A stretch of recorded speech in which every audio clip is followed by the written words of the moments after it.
From my culture to yours. When I first arrived in America, I was pretty reserved. I couldn't help but wonder if I'd fit in. One thing I noticed as soon as I stepped off the plane was the sea of diverse faces. Such diversity makes America a fascinating place because I get to see and experience different lifestyles. Aside from being far more outgoing, Americans are also into a lot of different activities.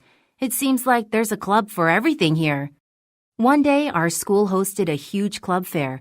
I could hardly believe how many booths there were, and the campus was packed. By far, the coolest club I saw was the Robotics Club. I wondered if club members got to build actual robots that walked and talked and stuff. I was about to register, but then I paused for a second. I felt dizzy. I started considering everything I didn't know about robots. I felt so overwhelmed. I didn't know whether I should join or not. Plus, there were so many clubs to choose from. What if one of them was even more fun? That was when a girl did something really cool. She shook my hand and then she said, "Konnichiwa." Hello. It reminded me of home. I couldn't help but smile.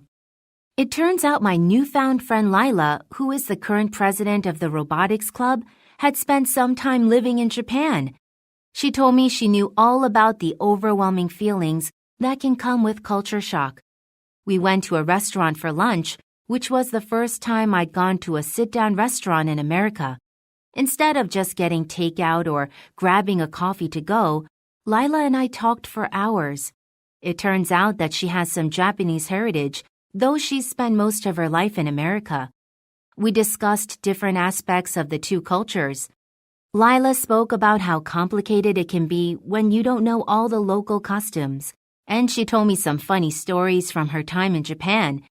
We also talked about how diversity enriches us as individuals and adds immeasurably to our identities.